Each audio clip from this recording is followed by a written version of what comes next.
Coming up on Fulton Today, how will this final busy week of early voting impact Election Day? We'll have a full report. I'm Priscilla Ortega, and what should residents expect on Election Day? I talked to the Director of Registration and Elections for that answer. And the deadline is right around the corner to pay your property tax bill. Details on how you can pay it is just ahead. Fulton Today starts right now.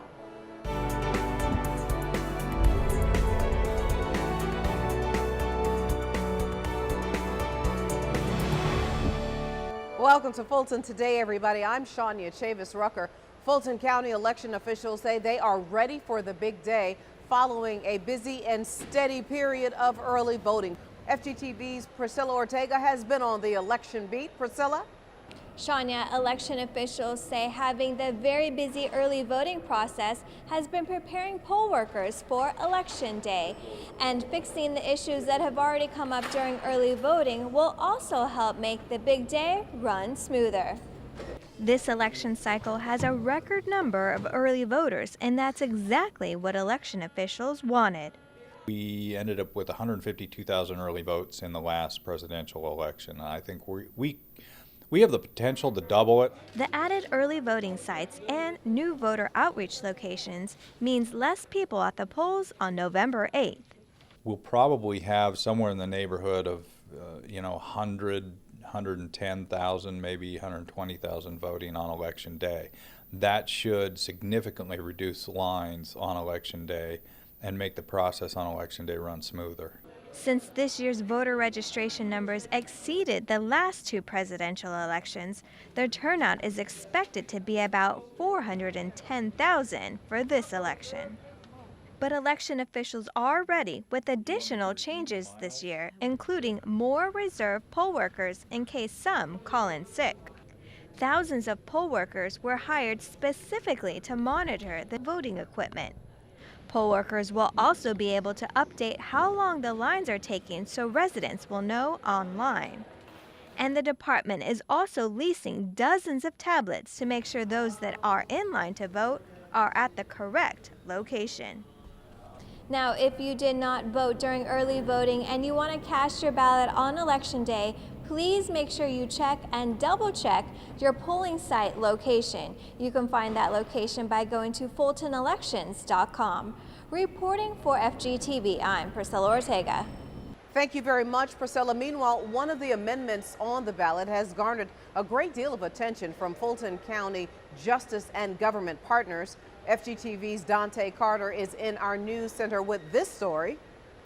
Shania, we're talking about an amendment that is aimed at helping human trafficking victims. In a show of bipartisan support, Senator Renee Unterman from Beaufort held a press conference at the state capitol to bring awareness to the amendment. Amendment 2 authorizes penalties for sexual exploitation and provides services for child victims. Unfortunately, the vulnerable children are growing and the at-risk children population is growing. If you look at DFACS and you see the doubling of kids in DFACS, you only know that there's going to be more victims. Fulton County has been fighting sexual exploitation for years and has developed its own commercial coalition to end the crime and to aid the victims. Members of the coalition showed their support at the press conference.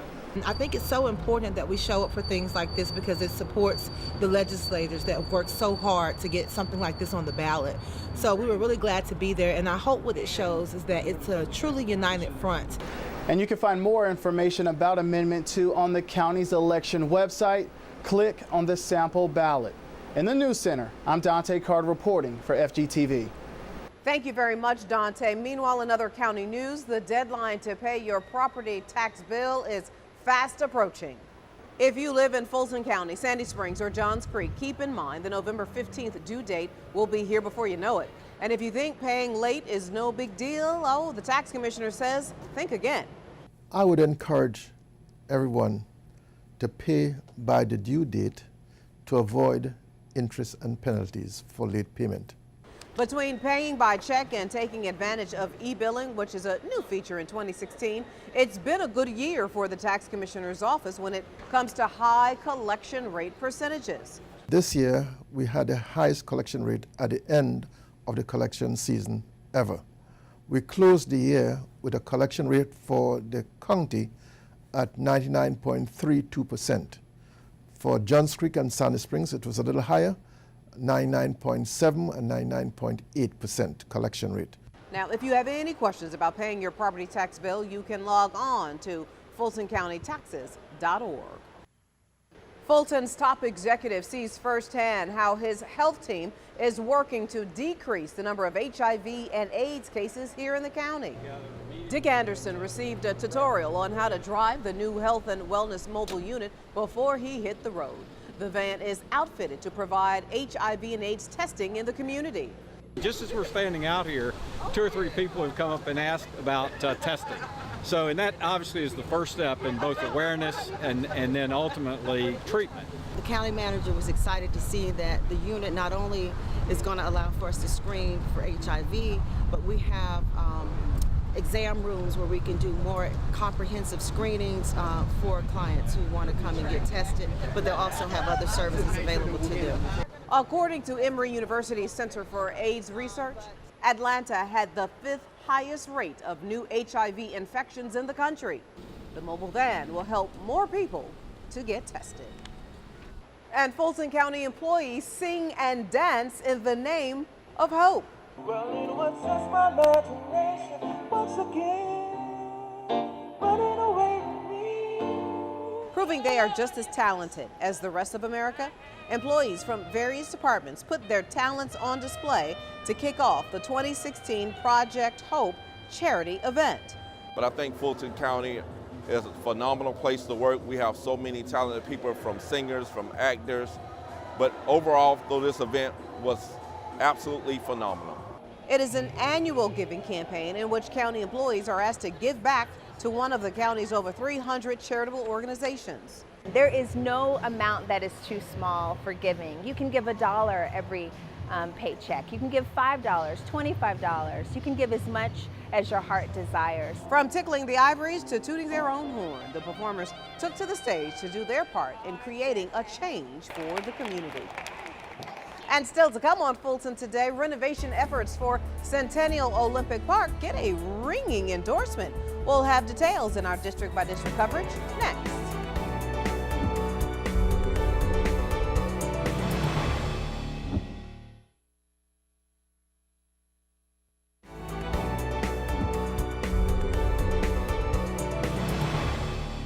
North Fulton residents have the transportation referendum explained to them by their very own commissioner, and a $1 million donation is given to an international landmark right here in Fulton County. Here's this week's district by district coverage. We begin with Chairman John Eves, City of Atlanta officials and corporate leaders for a 20th anniversary celebration of the 1996 Olympic Games. Company officials with AT&T generously donated $1 million for the renovation efforts of Centennial Olympic Park.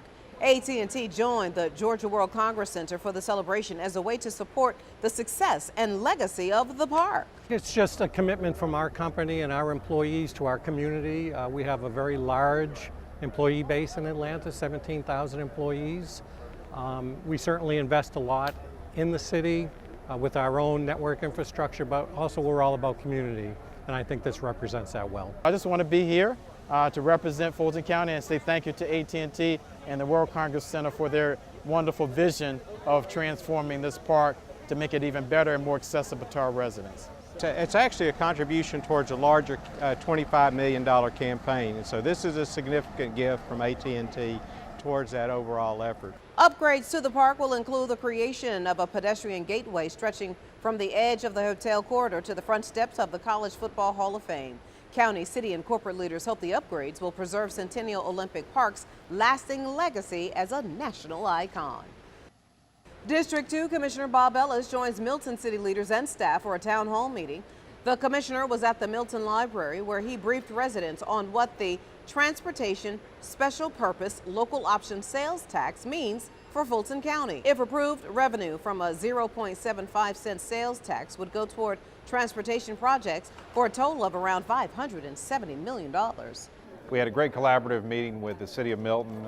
We kind of paired together the efforts of our county staff as well as the city staff, to talk about T-Splost and sort of present it in a holistic fashion to the citizens, be transparent about what it was, answer their questions. Funding from T-Splost will be divided among the cities in unincorporated Fulton based on population. Milton and each city within Fulton has chosen projects important to residents in that community.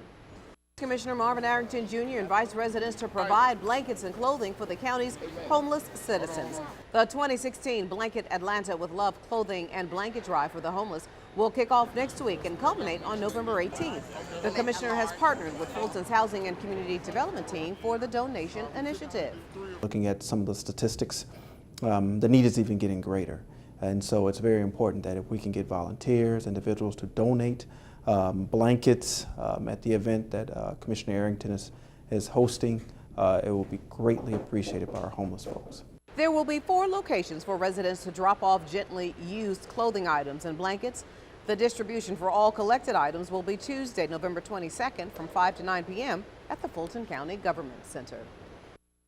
And finally, District 6 residents get an update on their community from Commissioner Emma I. Darnell. The commissioner hosted her quarterly community forum on Fulton County services, challenges, and opportunities. Individuals and community groups presented their concerns to Commissioner Darnell and other county officials. They came with the information and the concern and the respect for the community that is so important, because together we're getting it done. We have to be represented out here and listen to our leaders, engage our leaders, and more importantly, give them feedback from our communities. There's tons of information, a lot of questions are answered, and we do have, possibilities of fixing some things. Commissioner Darnell plans on using the feedback she got from residents to upgrade and improve county services.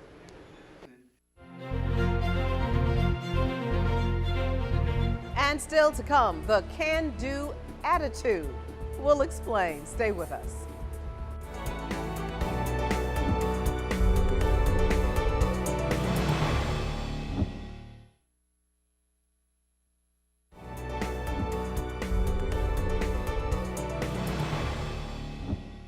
Teens get to express themselves about issues they say that concern them. Issues like the elections, police and community interaction, and even HIV. FGTV's Lynn Vaughn has the story. There's some serious stuff that's going on, and it needs to be talked about, and something should be done. This group of middle and high school students was encouraged to let it all out during the first ever Teen Let's Talk after-school program hosted by county staff. The students say yes, adult opinions on topics such as the 2016 election, HIV, and community policing are important, and their views matter also and should be heard and respected. There are things that we're faced with every day, and some of them are problems that we might actually have to come to, and it's good to know that we all have different ideas of what would be a good solution. The students read essays they had written about some of the issues pressing on them, then had a frank discussion about those issues in the presence of county health professionals. It's a good thing to have because we all can give our ideas out and share everything with each other, and it just opens our eyes to things that are actually happening in our community and stuff. Health outreach workers warned them against the dangers of having unprotected sex, telling the teens some clients who have contracted HIV are in middle school. Organizers say sessions like these encourage open communication between our technology-absorbed teens and their parents.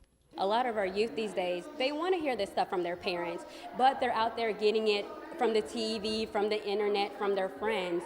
So we want to promote, parents being open and honest with their children about sexual health, about what their practices and beliefs are, so that their children are aware of what they believe and what they should be practicing as well. Afterwards, the teens were awarded certificates and trophies for their essays. Organizers also say they are hoping these young people will share what they've learned and what they've shared, not only with their parents, but also with their peers. Reporting for FGTV, I'm Lynn Vaughn. Thank you very much, Lynn. Well, time is just about running out for enrolling in Medicare coverage for next year. The Centers for Medicare and Medicaid Services provided one-on-one help for members who had questions about open enrollment at the Harriet G. Darnell Senior Multipurpose Facility. Organizers gave information on the different plans available and how to enroll. The most common question we've been getting, believe it or not, is about the marketplace, and they're asking, does the marketplace work with Medicare? And no, it does not. If an individual has Medicare, they are covered. The marketplace, or part of the President's health care law, more commonly known as Obamacare, is for individuals who do not have health insurance. So that's an important distinction for seniors to make. Organizers discussed a variety of plans, including Medicare Part D, which is a government program to subsidize the cost of prescription drugs. Medicare is the federal health insurance program for people 65 years of age and older and for those with certain disabilities. Now, open enrollment ends on December 7th. For more information, go to medicare.gov. Well, now that apple season is here, the county's cooperative extension agents are teaching residents how to can apples the healthy way. Canning is a way to extend the life of fresh fruits that are in season. Canning, I'm not going to say it's inexpensive to do, but if you have a garden, you have lots of things left over at the end of the year, you can definitely utilize those things that you have left over. And I like to do it because it's very relaxing for me, and I like eating things that I've made myself. Extension agents say many people call their office about questions about how to make jellies, jams, and preserves. Agents say one tip is to make sure you use enough pectin, which gives the jellies that gel texture. Also, make sure there's enough water or syrup in the can to cover all the apples. When properly using the canning method, food can be preserved for about a year. For information, call the Cooperative Extension Office at 404-332-2400. And still to come, protecting one of our most precious resources. Stay with us.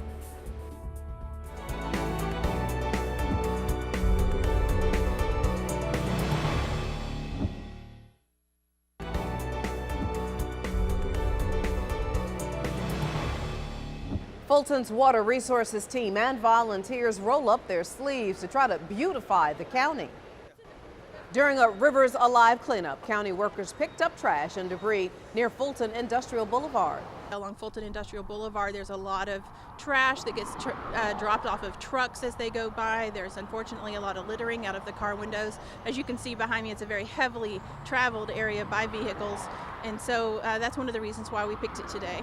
Rivers Alive is part of an annual statewide event aimed at protecting our natural water resources like rivers, lakes, and streams. Primarily concentrating on the areas that feed into Utoy Creek, and mainly the reason why is because that's one of the more creeks that in need of constant cleanup and removal of trash and debris and other things that collect in its creek. Each year, Rivers Alive produces an annual report highlighting all the work they've done. According to that report, last year, 25,000 volunteers across the state removed over 500,000 pounds of trash during 268 different cleanup events. And finally, one of our favorites, another Kenny Leon play, is now in production at the Southwest Arts Center. Come on in. The Tony Award-winning play, Proof, is a passionate story about two sisters and the recent passing of their mentally unstable father. It really deals with investigating what happens after that, what happens when a family member passes away, how people communicate with each other, when there's mental disease in the family, how one deals with it. The plot focuses on a mysterious discovery which makes one of the sisters question how much of her father's mental illness she inherited. The actors say they wanted to realistically portray the characters, so they had a clinical psychologist come and talk to them about mental illness. Proof will run until November 20th. You can get more information by just going to truecolorstheater.org. And before we go, our reminder that we'd like to connect with you online. Check us out anytime on Facebook, Twitter, Instagram, and our YouTube channel. Well, that does it for this edition of Fulton Today. Thank you so much for watching. Join us each week for news around and about Fulton County.